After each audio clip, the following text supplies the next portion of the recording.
మిత్రులందరికీ కూడా ముందుగా నమస్కారాలు తెలియజేసుకుంటూ జగన్ పాపాలు ఈరోజు రాష్ట్రానికి శాపాలుగా మారుతున్నటువంటి పరిస్థితి. ఈరోజు ఈ రాష్ట్రానికి ఒక గుదిబండగా జగన్మోహన్ రెడ్డి ఉన్నటువంటి పరిస్థితి.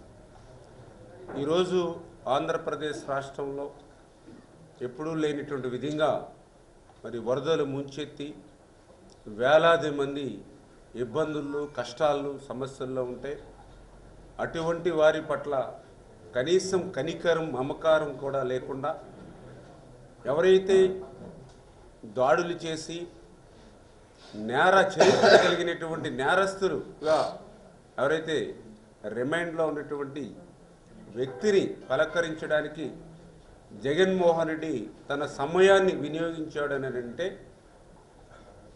అంటే అతని యొక్క మనస్తత్వం ఏ రకంగా ఉంది అనేది మనందరికీ కూడా అర్థమవుతున్నటువంటి పరిస్థితి. అంటే ఒక నేరస్తుడు ఇంకొక నేరస్తుడిని పలకరించుకుని ఒకళ్ళకొకళ్ళకి ధైర్యం చెప్పుకుంటానికే ఈవేళ వాళ్ళ సమయాన్ని వినియోగిస్తున్నటువంటి పరిస్థితే తప్ప ఈ రాష్ట్రం కష్టాల గురించి కానీ ప్రజల కష్టాల గురించి కానీ మరి కనీసం సమయం ఇచ్చేటువంటి తీరిక కూడా ఆ నేరస్తులకి లేదుకున్నటువంటి పరిస్థితి.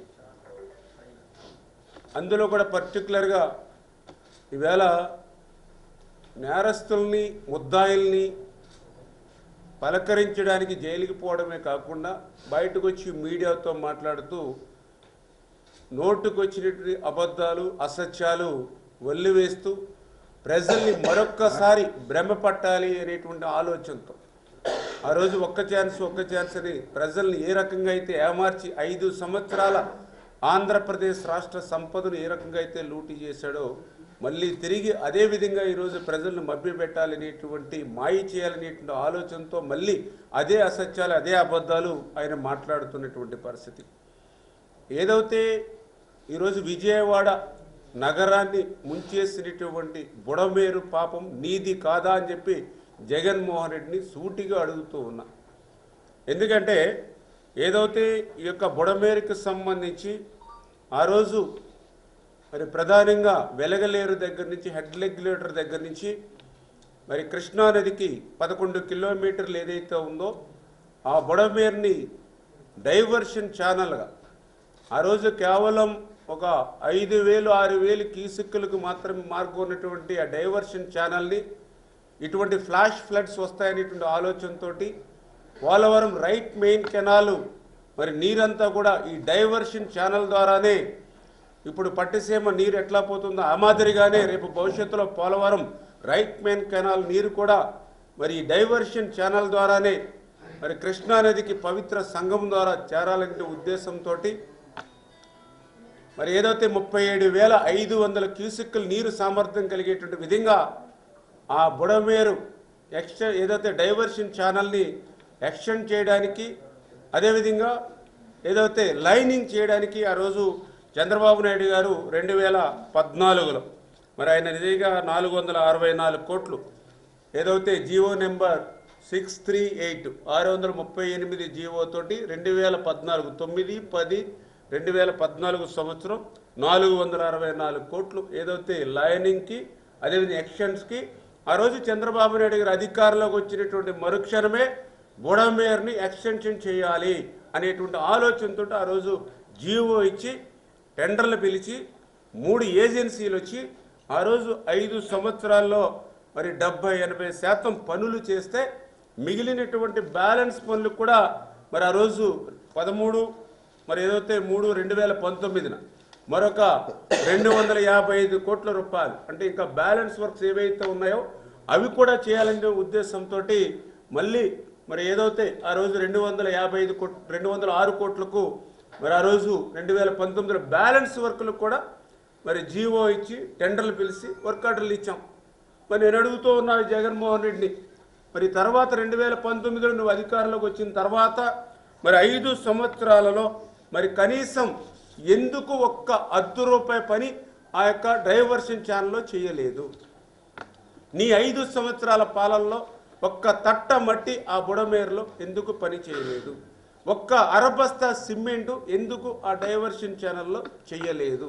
అంటే 5 సంవత్సరాల్లో ఏదైతే ఆ బ్యాలెన్స్ పనులు నువ్వు కొత్తగా నిధులు తీసుకురావక్కర్లా, కొత్తగా శాంక్షన్లు ఇవ్వక్కర్లా.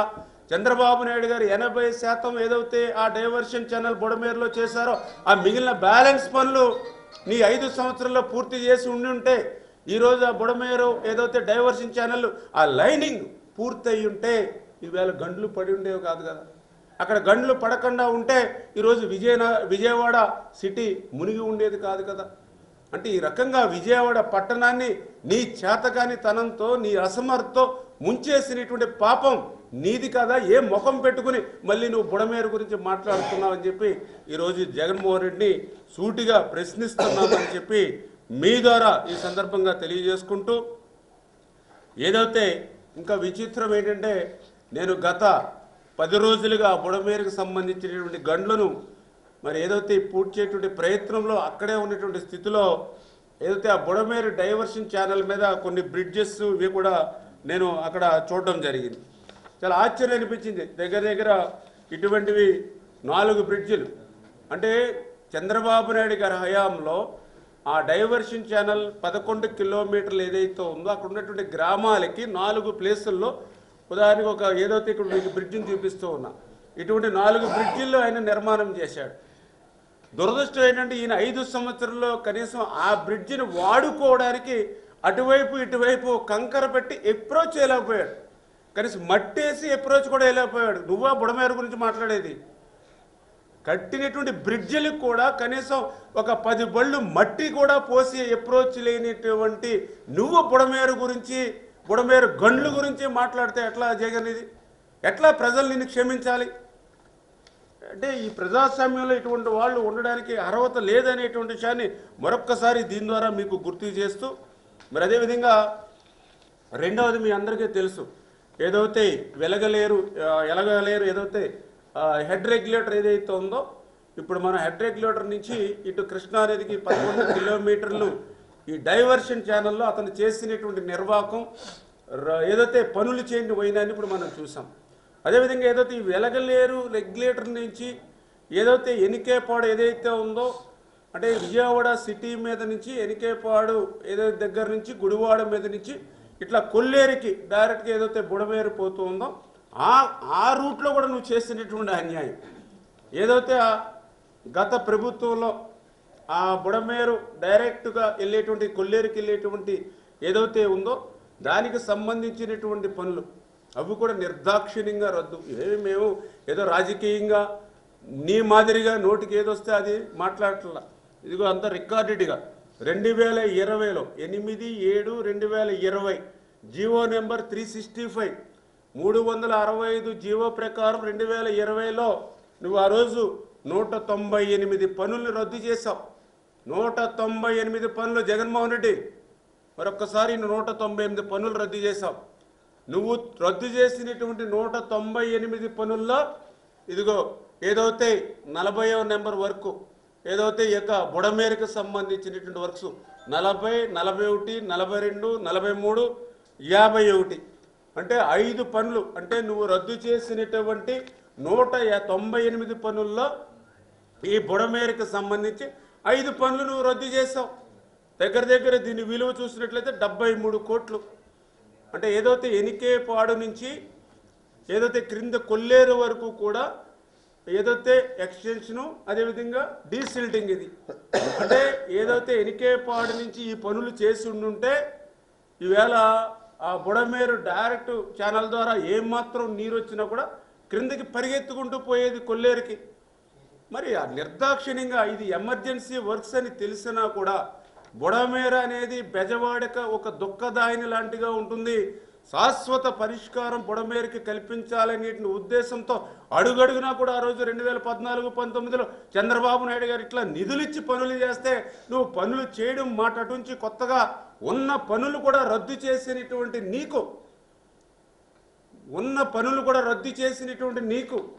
బుడమేరు ఆధునీకరణ పనులు నిలిపేసినటువంటి నువ్వు, ఆధునీకరణ పనులు నిలిపేసి ఈవేళ బెజవాడను ముంచేసినటువంటి నువ్వు ఈవేళ బుడమేరు గురించి, విజయవాడ గురించి మాట్లాడేటువంటి అర్హత నీకు ఉందా అని చెప్పి ఈరోజు జగన్మోహన్ రెడ్డిని ఈ సందర్భంగా ప్రశ్నిస్తూ, మరి ఏదైతే వీటితోటే కాదు, ఏదైతే మీరందరూ కూడా ఆ యొక్క మరి ఆ వెలగలేరు హెడ్ రెగ్యులేటర్ నుంచి ఎనికేపాడు దాకా ఏదైతే సిటీ ఏదైతే ఉందో మరి అక్కడ కూడా ఆ రోజు నీ 5 సంవత్సరాల పాలనలో ఏదైతే దగ్గర దగ్గర 600 ఎకరాలు అంటే ఏదైతే బుడమేరుకి సంబంధించి ఏదైతే ఆ ప్రాంతంలో ఉన్నటువంటి ప్రాంతానంతా కూడా నీ వైఎస్ఆర్సీపీ నాయకులు ఇష్టానుసారంగా కబ్జాలు చేసుకుని దగ్గర దగ్గర 500 కోట్ల రూపాయలు విలువైనటువంటి 600 ఎకరాలు ఇష్టానుసారంగా ఆ యొక్క కబ్జాలు ఏదైతే ఆ బుడమేరులో చేసినటువంటి నీ పాపానికి ఈవేళ ప్రజలు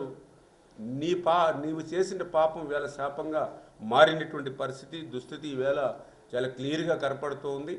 చేత ఈ రకంగా 5 సంవత్సరాలు నీ పాలన పాపం ఫలితమే ఈరోజు ఈ వరదలు ఈ గండ్లు మరి వాటన్నిటిని కూడా ఈవేళ చంద్రబాబు నాయుడు గారు మరి ఈవేళ రోజుకి 24 గంటలు 2 గంటలు సైతం పడుకోకుండా ఆయన పనిచేసి 10 రోజుల్లోనే మళ్ళీ యథాస్థితికి, ఎందుకంటే ఆ గండ్లు పోడ్చాలనేనంటే మిలిటరీ కూడా సైతం 2 రోజులు అక్కడే గడిపినా కూడా దానికి మార్గాలు కనిపించినటువంటి పరిస్థితుల్లో అంత కష్టపడి శ్రమించి ఈవేళ ఆ గండ్లని ఈ ప్రభుత్వం పూడిస్తే మిలిటరీ కూడా అది అభినందించింది.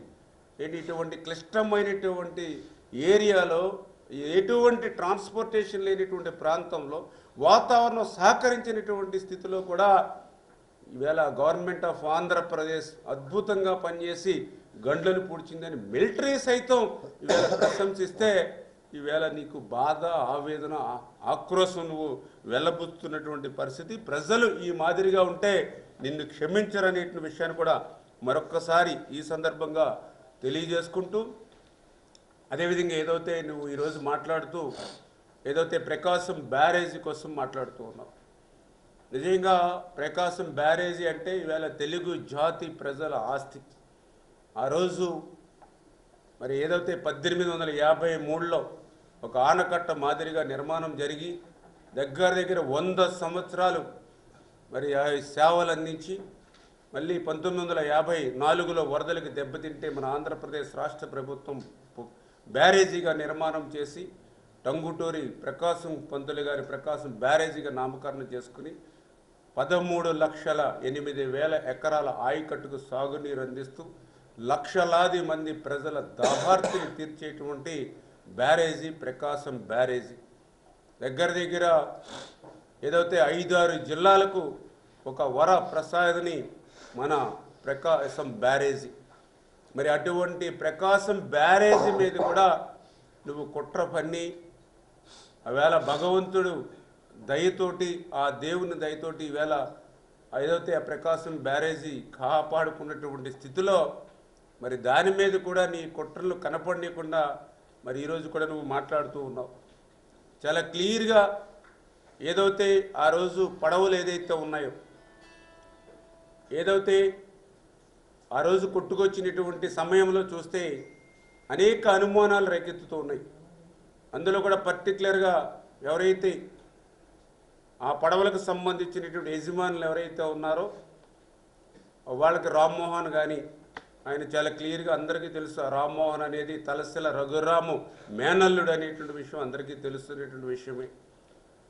అదేవిధంగా ఎవరైతే ఉషాద్రి అనేటువంటి యజమాని ఎవరైతే ఉన్నాడో ఆయన వైఎస్ఆర్సీపీ నాయకుడు అనేటువంటి విషయం కూడా అందరికీ తెలుసు. గత 5 సంవత్సరాలలో అక్కడ ఇసుక డ్రెడ్జింగ్ చేయడానికి అనుమతులు లేకపోయినప్పటికీ కూడా యథేచ్ఛగా ఈ తలసిల రఘురాం బంధువు కావడం, అదేవిధంగా అక్కడ ఎవరైతే ఎక్స్ ఎంపీ నందిగం సురేష్కి వీళ్ళు అనుచరులుగా ఉండడం, ఆ రోజునటువంటి వైఎస్ఆర్సీపీ ప్రభుత్వాన్ని అడ్డం పెట్టుకుని ఇప్పుడు ఏదైతే బోట్లు కొట్టుకొచ్చాయో ఆ బోట్ల ద్వారానే అక్రమంగా ఒక్కొక్క బోటు 4 లారీలు సైతం ఇసుకను ఒక్కసారిగా తీసుకొచ్చేటువంటి కెపాసిటీ తోటి మరి ఆ రోజు మీరు పనులు చేశారనే విషయం స్పష్టంగా ఆ ప్రాంతానికి వెళ్ళి అడిగితే స్థానికులందరూ కూడా చెప్తున్నటువంటి పరిస్థితి. మరి అటువంటి స్థితిలో కూడా ఈరోజు మాట్లాడుతూ ఉన్నారు. వాళ్ళు లోకేష్ గారిని కలిశారు, లేకపోతే తెలుగుదేశం పార్టీ అని. అంటే మీ అబద్ధాలు అసత్యాలతోటి మీరు ఎడిటింగ్ చేస్తూ మీకు ఒక విషపత్రిక ఉంది. ఆ విషపత్రికతోటి మీ అవినీతి పత్రికతోటి మీ విష ఛానళ్ళు మీ అవినీతి ఛానల్ ద్వారా, ఎందుకంటే ఇంక దాని పేరు తెలుసుకోవడం కూడా అనవసరం, ఆ విష ఛానళ్ళు, ఆ విషపత్రిక మరి ఫోటోలు కూడా ఎడిటింగ్ చేసుకుని ఏదైతే చాలా క్లియర్గా ఈవేళ సాక్షిలో మరి ఏదైతే లోకేష్ గారిని కలిశారని చెప్పి ఒక ఫోటోని పెట్టడం జరిగింది. ఎవరైతే ఉషాద్రి ఎవరైతే ఉన్నారో అతను లోకేష్ గారికి తెలుగుదేశం పార్టీకి సంబంధించినటువంటి వ్యక్తిగా వాళ్ళు మెయిన్ పేజీలో ఆ యొక్క విషపత్రికలో వేశారు. మరి వాస్తవంగా చూసినట్లయితే ఇది ఫుల్ ఫోటో, ఇది ఓపెన్గానే ఉంటాం. తెలుగుదేశం పార్టీకి సంబంధించి మేము పారదర్శకంగా ఉంటాం, జవాబుదారీతనంగా ఉంటాం. ఇది ఫుల్ ఫోటో. ఈ ఫుల్ ఫోటో కూడా ఏంటి, ఏదైతే వాళ్ళు బోట్ల యజమానులు అంటే అమరావతి ఇసుక ఏదెవరైతే అమరావతి యాంత్రిక ఇసుక పడవల యజమానుల సంఘం వాళ్ళు ఇంత రిప్రజెంటేషన్ ఇచ్చారు. ఆ రోజు ఏదైతే ప్రజా దర్బారికి వాళ్ళు టైం అడిగి ఎవరైతే ఆ యజమానుల సంఘం ఎవరైతే ఉంటారో వాళ్ళందరూ కూడా లోకేష్ బాబు గారి దగ్గరికి వచ్చి ఏదైతే గత 5 సంవత్సరాల్లో మా యొక్క పడవలు 1000 పడవలు ఉన్నాయి. అక్కడ 1000 మంది ఉంటున్న కుటుంబాలు, మా 1000 మందికి కూడా జీవనాధారం పడవల మీద ఇసుక తీసుకురావడం, మరి డ్రెడ్జింగ్కి అక్రమంగా ఈ ప్రభుత్వం అలవాటు చేసి నేచురల్గా మేము ఇసుక తీసుకునేటువంటి విధానాన్ని కొల్లగొట్టడంతో మరి మీరు పాదయాత్రలో మిమ్మల్ని కలిస్తే రేపు ప్రభుత్వం అధికారంలోకి వచ్చాక ఇసుక తీసుకోవడానికి మాకు అవకాశం ఇస్తామన్నారు. ఇవాళ ప్రభుత్వం అధికారంలోకి వచ్చింది, అంచేత ఇటువంటి యాంత్రిక విధానంతో కాకుండా మాకు అవకాశం ఇవ్వండి మాన్యువల్గా అని చెప్పి వాళ్ళ సంఘం తరఫున వాళ్ళు లోకేష్ బాబు గారికి ఒక రిప్రజెంటేషన్ ఇస్తే ఆ రిప్రజెంటేషన్లో అతను కూడా ఒక మెంబర్ కాబట్టి ఆ 10 మందితోటి కలిపి వస్తే ఇదేదో ఇతను సొంతంగా లోకేష్ గారికి అత్యంత సన్నిహితులు అన్నట్లుగా ఇదేదో తెలుగుదేశం పార్టీకి సంబంధించినటువంటి నాయకుడు మాదిరిగా ఫోటోని కట్ చేసుకుని ఎడిటింగ్ చేసి ఇస్తూ ఉన్నారు. అదేవిధంగా వాళ్ళ రిప్రజెంటేషన్ కూడా చాలా క్లియర్గా ఉన్నటువంటి పరిస్థితి డేట్తో సహా. అంటే వీళ్ళ జగన్మోహన్ రెడ్డి ఏ రకంగా వాళ్ళ యొక్క తప్పులు ఏవైతే ఉన్నాయో, వాళ్ళు చేసినటువంటి కుట్రలు ఏవైతే ఉన్నాయో అవి ఒక్కొక్కటి బయటపడేటప్పటికి ఇట్లాంటి అసత్యమైనటువంటి ప్రచారం కూడా ఏ రకంగా చేస్తున్నారు మీకు అర్థం కావాలి మీ ద్వారా ప్రజల ద్వారా అని చెప్పి తెలియజేస్తూ చాలా క్లియర్గా అర్థమవుతుంది. ఏదైతే దర్యాప్తు సంస్థ వారు కూడా చెప్తూ ఉన్నారు, ఆ యొక్క పడవలు ఏవైతే ఉన్నాయో మరి అంతకుముందు అంటే ఈ వరదలు రాకముందు ఆ గుంటూరు వైపు ఉండేవి, ఉద్దరండ పాలెం వైపు, ఈ వరదలకి ముందే ఇటువైపు గొల్లపూడి వైపు తీసుకొచ్చారనేది ఒకటి. అంటే దాంట్లో కుట్ర లేకపోతే మరి ఈ వరదకు ముందే ఇటు తీసుకురావాల్సిన అవసరం ఉందనేది ఒక క్వశ్చన్. రెండవది ఏదైతే ప్రతి పడవ కూడా బోట్ ఏదైతే ఉందో దగ్గర 50 లక్షల రూపాయలు విలువ ఉంటుందని చెప్తున్నారు ఒక్కొక్క బోటు. మరి అటువంటి 3 బోట్లు అంటే ఒకే యజమాని 3 కూడా, మరి 3 బోట్లు ఒకే యజమాని అంటే దగ్గర 1,50,00,000 దాని విలువ. మరి 1,50,00,000 విలువ చేసే 3 బోట్లను యజమాని కాపాడుకోవడానికి 100% కూడా ట్రై చేస్తారు ఎవరైనా కూడా. ఎందుకంటే ప్రతి బోటుకి కూడా లంగర్ వేసి కాపాడుకుంటారు. ఇది సహజంగా మనందరికీ కూడా తెలుస్తున్నటువంటి విషయమే. అందులోనూ కూడా 1,50,00,000 రూపాయలు ఆస్తి అంటే అదే అతనికి జీవనాధారం వాస్తవంగా చెప్పాలని ఇటువంటి కుట్ర లేకపోతే. ఎందుకంటే మీ అందరికీ తెలుసు, మొన్న వరదల్లో కూడా చూసాం, ఒక గేదె ఏదైతే చిక్కుకుపోతే ఆ గేదెని కాపాడాలని ఆ వరదల్లో కూడా వెళ్ళి గేదెని కాపాడడానికి ప్రయత్నం చేస్తాడు ఆ వ్యక్తి. మేము కూడా రైతు బిడ్డకి ఎన్నోసార్లు అర్ధరాత్రి ఉరుములు వర్షాలు పడితే ఆ యొక్క ధాన్యం తడిసిపోతుందేమని బరకాలు గట్టిగా కప్పుకోవాలని మళ్ళీ నైట్ కూడా వెళ్ళి బరకం కప్పి మళ్ళీ గడ్డి తెచ్చుకుని ఎక్కువ కప్పెడుతూ ఉంటాం. అంటే నేను ఎందుకు చెప్తున్నానంటే మన ఆస్తి మన జీవనాధారం ఏదైతే ఉందో దాన్ని కాపాడుకోవడానికి మన ప్రాణాలు సైతం పణంగా పెడతాం. అటువంటిది ఈవేళ 1,50,00,000 రూపాయలు విలువైనటువంటి 3 పడవల్ని గాలికి వదిలేసి ఒక మొలతాడులాగా మరి ఒక నైలాన్ తాడు కట్టేసాడని అంటే మరి అందులో కుట్ర ఉండింది అనేది వీళ్ళందరూ కూడా అనుమానం వ్యక్తం చేస్తున్నటువంటి పరిస్థితి. అదేవిధంగా ఏదైతే